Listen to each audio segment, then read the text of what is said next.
In the 3rd year of the rule of Judah's king Jehoiakim, Babylon's king Nebuchadnezzar came to Jerusalem and attacked it.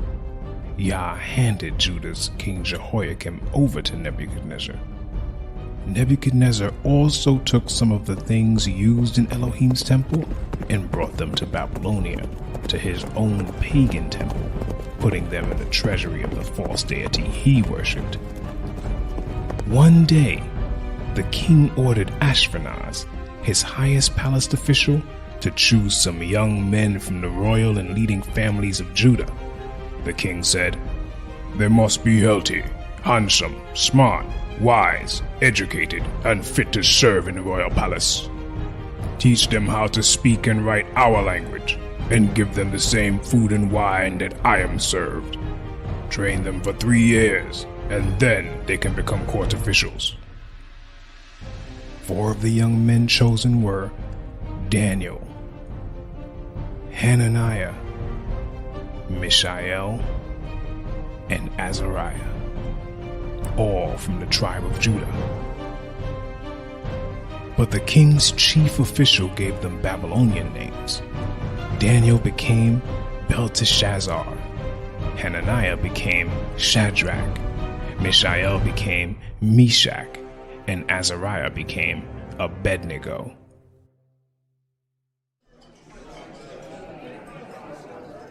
Daniel made up his mind to eat and drink only what Elohim had approved for his people to eat.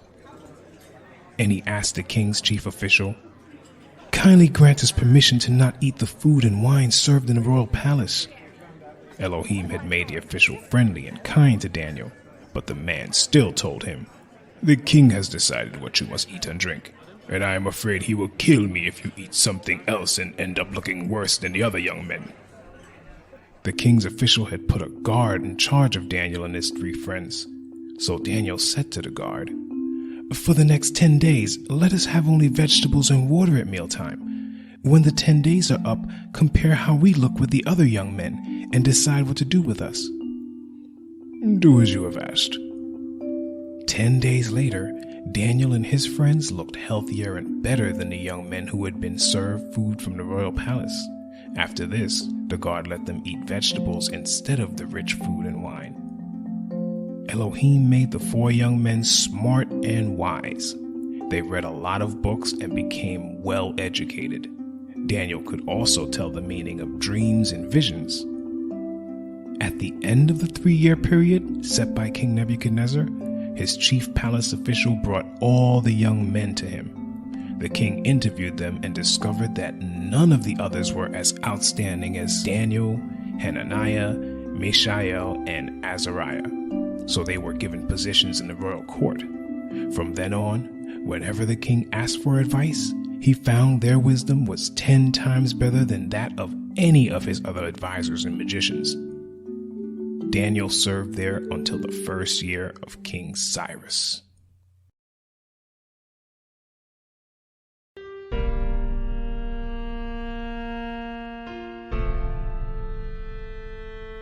During the 2nd year that Nebuchadnezzar was king, he had such horrible nightmares that he could not sleep.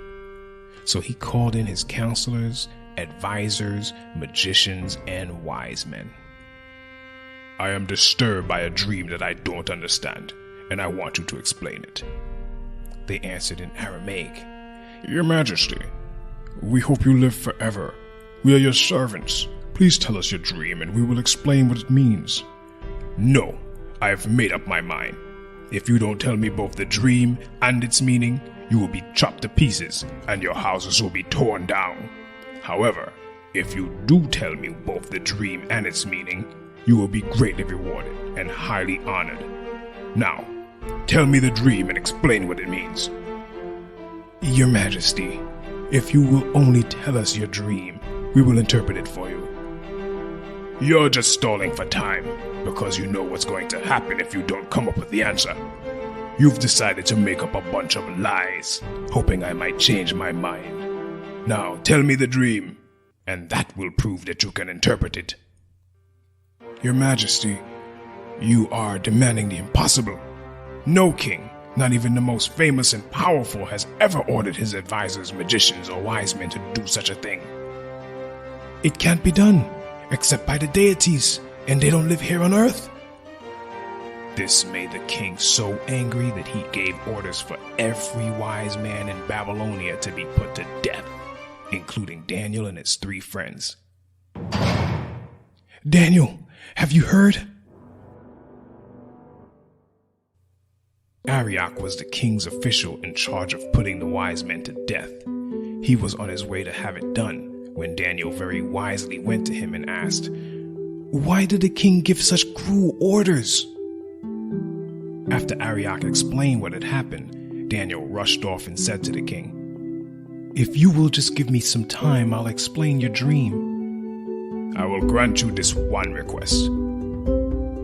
Daniel returned home and told his 3 friends. Then he said, "Pray that the Elohim who rules from heaven will be merciful and explain this mystery so that we and the others won't be put to death." In a vision one night, Daniel was shown the dream and its meaning. Then he praised the Elohim who rules from heaven. "Our Elohim, your name will be praised forever and forever. You are all-powerful, and you know everything. You control the events of man. You give rulers their power and take it away, and you are the source of wisdom and knowledge. You explain deep mysteries because even the dark is light to you. You are the Elohim who was worshipped by my ancestors. Now I thank you and praise you for making me wise and telling me the king's dream, together with its meaning." Daniel went back to Arioch, the official in charge of executing the wise men. Daniel said, "Don't kill those men. Take me to the king, and I will explain the meaning of his dream." Arioch rushed Daniel to the king and announced, "Your Majesty, I have found out that one of the men brought here from Judah can explain your dream." The king asked Daniel, "Can you tell me my dream and what it means?" "Your Majesty, not even the smartest person in all the world can do what you are demanding. But the Elohim who rules from heaven can explain mysteries. And while you were sleeping, he showed you what will happen in the future. However, you must realize that these mysteries weren't explained to me because I am smarter than everyone else. Instead, it was done so that you would understand what you have seen." "Your Majesty, what you saw standing in front of you was a huge and terrifying statue, shining brightly. Its head was made of gold. Its chest and arms were silver, and from its belly down to its knees, it was bronze. From there to its ankles, it was iron, and its feet were a mixture of iron and clay. As you watched, a stone was cut from a mountain, but not by human hands. The stone struck the feet, completely shattering the iron and the clay. Then the iron, the clay, the bronze, the silver, and the gold were crushed and blown away without a trace, like husks of wheat at threshing time. But the stone became a tremendous mountain that covered the entire earth. That was the dream, and now I'll tell you what it means. Your Majesty, you are the greatest of kings, and Elohim has highly honored you with power over all humans, animals, and birds. You are the head of gold. What? After you are gone, another kingdom will rule, but it won't be as great as your kingdom. Cyrus the Great. Persia. Then it will be followed by a kingdom of bronze that will rule the whole world. Greece. Alexander the Great. Next, a kingdom of iron will come to power, crushing and shattering all the previous kingdoms, just as iron smashes and crushes everything it strikes. Caesar Augustus. Rome. The final kingdom in your dream will be divided. It will be both strong and brittle, just as you saw that the feet and toes were a mixture of iron and clay. This kingdom will be the result of a marriage between kingdoms, but it will crumble, just as iron and clay cannot stick together. During the time of those kings, the Elohim who rules from heaven will set up an eternal kingdom that will never fall. It will be like the stone that was cut from the mountain, but not by human hands. The stone that crushed the iron, bronze, clay, silver, and gold. Your Majesty, in your dream, the great Elohim has told you what is going to happen, and you can trust this interpretation. King Nebuchadnezzar bowed low to the ground and worshipped Daniel. Then he gave orders for incense to be burnt and a sacrifice of grain to be offered in honor of Daniel. The king said, "Now I know that your Elohim is above all other deities and kings, because he gave you the power to explain this mystery." The king then presented Daniel with a lot of gifts. He promoted him the governor of Babylon province and put him in charge of the other wise men. At Daniel's request, the king appointed Shadrach, Meshach, and Abednego to high positions in Babylon province, and he let Daniel stay on as a palace official.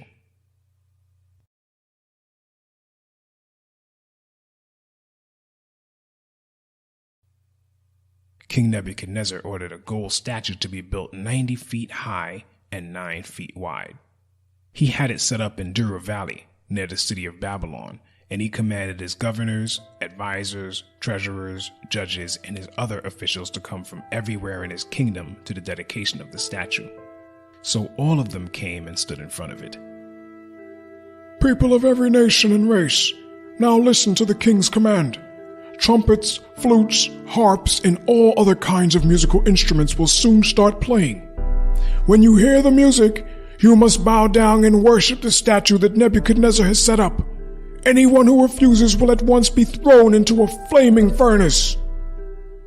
As soon as the people heard the music, they bowed down and worshipped the gold statue that the king had set up. Some Babylonians used this as a chance to accuse the Israelites to King Nebuchadnezzar. They said, "Your Majesty, we hope you live forever. You commanded everyone to bow down and worship the gold statue when the music played, and you said that anyone who did not bow down and worship it would be thrown into a flaming furnace. Sir, you appointed 3 men in high positions in Babylon province, but they have disobeyed you." Those Hebrews, Shadrach, Meshach, and Abednego, refused to worship your deities and the statue you've set up. King Nebuchadnezzar was furious, so he sent for the 3 young men and said, "I hear that you refuse to worship my deities and the gold statue I have set up. Now I am going to give you one more chance. If you bow down and worship the statue when you hear the music, everything will be all right. But if you don't, you will at once be thrown into that flaming furnace. No power can save you from me." The 3 men replied, "Your Majesty, we don't need to defend ourselves. The Elohim we worship can save us from you and your flaming furnace. But even if he doesn't, we still won't worship your deities and a gold statue you've set up." Nebuchadnezzar's face twisted with anger at the 3 men, and he ordered the furnace to be heated 7 times hotter than usual. Next, he commanded some of his strongest soldiers to tie up the men and throw them into the flaming furnace. The king wanted it done at that very moment. So the soldiers tied up Shadrach, Meshach, and Abednego and threw them into the flaming furnace with all of their clothes still on, including their turbans. The fire was so hot that flames leaped out and killed the soldiers. Suddenly the king jumped up and shouted, "Weren't only 3 men tied up and thrown into the fire?" "Yes, Your Majesty. But I see 4 men walking around in the fire. None of them is tied up or harmed, and the 4th one looks like a deity." Nebuchadnezzar ordered the 3 young men to come out at once.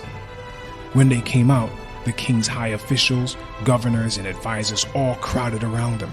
The men were not burned, their hair wasn't scorched, and their clothes didn't even smell like smoke. King Nebuchadnezzar said, "Praise their Elohim for sending a heavenly messenger to rescue his servants. They trusted their Elohim, refused to obey my commands, and chose to die rather than worship another deity. I won't allow people of any nation to speak evil of their Elohim. Whoever does so will die, because Yah alone has power to save." After this happened, the king appointed Shadrach, Meshach, and Abednego to even higher positions in Babylon province. Daniel and his 3 friends had many more adventures, and Daniel was shown other visions and dreams from Yah, a lot of which are recorded in the book that bears his name in the scriptures. You can read about these things there, but I was inspired to illustrate these 3 chapters because they speak to our present captivity in spiritual Babylon. And Daniel and his 3 friends showed us how to behave while in this captivity, which meant being set apart from the heathens in the land by not practicing their customs. We are to obey the laws of Yah above the laws of the land. We are to live peacefully in the land and do what we are asked until we are forced to go against Yah's laws. Then we must resist and trust in Yah to deliver us. We must seek Yah first in all things through prayer and have no fear, even if the greatest power in the land is against us. Our faith and trust in Yah will see us through all the time. We will win in the end, young Hebrews, if we trust in Yah and serve and obey him. That is what this video shows. I hope it will aid you in your walk. Shalom.